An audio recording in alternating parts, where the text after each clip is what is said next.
Hello বন্ধুরা, আজ আমি কথা বলবো বর্তমান সময়ে আমাদের দেশে অত্যন্ত পরিচিত এবং আমাদের ফার্মেসিতে সবথেকে বেশি বিক্রি হওয়া সেক্সুয়াল ওষুধগুলোর ভিতর একটি নিয়ে। সেটি হলো ভিগোরেক্স। মূলত পুরুষের যৌন সক্ষমতা বৃদ্ধির জন্য এটি ব্যবহার করা হয়। বাজারে এটি 25, 50 এবং 100 এই তিনটি পাওয়ারে পাওয়া যায়। অনেকেই এই ওষুধটি নিয়মিত ব্যবহার করেন, কিন্তু এর কার্যকারিতা এবং পার্শ্ব প্রতিক্রিয়া খুব কম মানুষই জানেন। আজ একজন ফার্মাসিস্ট হিসাবে আমি আপনাদের সামনে এর ভালো এবং খারাপ উভয় দিক নিয়ে বিস্তারিত আলোচনা করব এবং বলবো এটি দীর্ঘদিন চালালে কি কি ক্ষতি হতে পারে। চলুন শুরু করা যাক। ভিগোরেক্স আসলে কিভাবে কাজ করে? ভিগোরেক্সের মূল উপাদান হলো সিন্ডিনাফিল। এটি আমাদের শরীরের রক্তনালীগুলোকে শিথিল করে এবং বিশেষ অঙ্গে রক্ত সঞ্চালন বৃদ্ধি করে। সহজ ভাষায় এটি শরীরে সাময়িকভাবে রক্ত প্রবাহ বাড়িয়ে দিয়ে কাজ সম্পন্ন করতে সাহায্য করে। ভিগোরেক্স সাধারণত 25 mg, 50 mg এবং 100 mg আকারে পাওয়া যায়। মনে রাখবেন, পাওয়ার যত বেশি হবে শরীরে এর প্রতিক্রিয়ার তীব্রতাও তত বাড়বে। সাধারণত চিকিৎসকের সর্বনিম্ন পাওয়ার অর্থাৎ 25 বা 50 মিলিগ্রাম থেকে শুরু করে পরামর্শ দেন। 100 মিলিগ্রাম ট্যাবলেট ব্যবহারের আগে অবশ্যই আপনার শারীরিক অবস্থা বিবেচনা করা উচিত।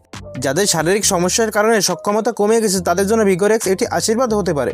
এটি মানসিক আত্মবিশ্বাস বাড়াতে এবং শারীরিক সম্পর্ককে দীর্ঘস্থায়ী করতে বেশ কার্যকর। এটি সেবনের 30 থেকে 60 মিনিটের মধ্যেই কাজ শুরু করে এবং এর প্রভাব শরীরের প্রায় 4 থেকে 6 ঘন্টা পর্যন্ত থাকতে পারে। এবার আসা যাক এর খারাপ দিক বা পার্শ্ব প্রতিক্রিয়ায়। আসলে সব ওষুধেরই পার্শ্ব প্রতিক্রিয়া থাকে, এর ক্ষেত্রেও ব্যতিক্রম নয়। সাধারণ কিছু সমস্যার ভিতর রয়েছে মাথা ব্যথা, মাথা ঝিমঝিম করা, মুখ লাল হয়ে যাওয়া, চোখে অন্ধকার দেখা বা নীলচে আলো দেখা। তবে দেখেছি এগুলো বেশি হয় যখন আপনি আপনার ওজন বা বয়স অনুযায়ী বেশি পাওয়ারের ওষুধ খান। আর এটা ব্যবহারের ক্ষেত্রে সবথেকে বেশি সতর্ক থাকবেন যারা হৃদরোগে ভুগছেন, যাদের হার্টে রিং পরানো আছে, তারা কখনোই চিকিৎসকের পরামর্শ ছাড়া এটি স্পর্শ করবেন না। বিশেষ করে যারা বুকের ব্যথার জন্য ওষুধ খেয়ে থাকেন তাদের জন্য ভিগোরেক্স খাওয়া মারাত্মক ঝুঁকিপূর্ণ হতে পারে। আরেকটা কথা না বললেই নয়, আমার মনে হয় এটি দীর্ঘদিন ব্যবহার করলে আপনার অভ্যাসে পরিণত হয়। তখন এটি ছাড়া আপনি মেন্টালি দুর্বল হয়ে পড়বেন। তাই আমার মতে প্রয়োজন ছাড়া এটি ব্যবহার করবেন না। শেষে বলা যায়, ভিগোরেক্স সাময়িকভাবে আপনাকে সাহায্য করলেও এটি সমস্যার স্থায়ী সমাধান নয়।